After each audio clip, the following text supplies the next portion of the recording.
मरने से पहले उस आदमी ने पूरी मानव जाति का सफाया कर दिया था। इतना ही नहीं, वह अपने पीछे हजारों सोए हुए एलियन जीव भी छोड़ गया। जैसे ही उनकी हाइबरनेशन खत्म होती, वे जाग जाते और पूरी दुनिया पर कब्जा कर लेते। लेकिन उसने कभी सोचा भी नहीं था कि किसी तरह 3 इंसान अब भी जिंदा बच गए हैं। मगर सिर्फ 3 लोग हजारों एलियनों का सामना कैसे कर सकते थे? तभी पॉड्स पर लगा काउंटडाउन अचानक चालू हो गया। एलियन अब जागने वाले थे। जैक समझ गया कि उनके पास ज्यादा समय नहीं बचा है। उसने तुरंत अपनी बंदूक उठाई और पॉड्स पर गोलियां चलानी शुरू कर दी। लेकिन पॉड्स की संख्या इतनी ज्यादा थी कि चाहे वह कितनी भी तेजी से फायर करता, काउंटडाउन खत्म होने से पहले सबको नष्ट करना नामुमकिन था।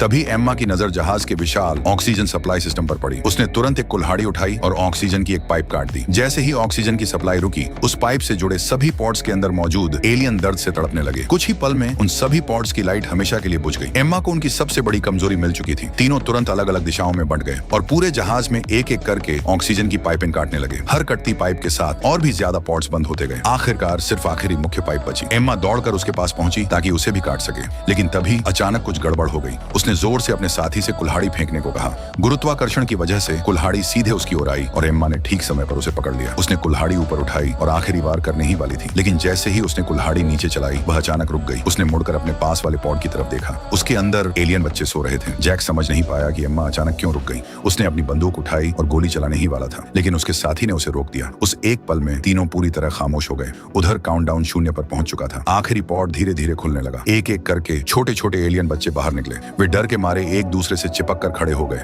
उनकी आंखों में सिर्फ डर और उलझन थी। 3 हथियारबंद इंसानों के सामने उनमें लड़ने की जरा भी ताकत नहीं थी। ये इंसान यहाँ दुनिया को बचाने आए थे, लेकिन अब उनके सामने दुश्मन नहीं, डरे हुए मासूम बच्चे खड़े थे। अब क्या सही था और क्या गलत, कोई भी फैसला नहीं कर पा रहा था। आखिर में किसी ने भी ट्रिगर नहीं दबाया। तीनों ने चुपचाप अपने हथियार नीचे कर दिए।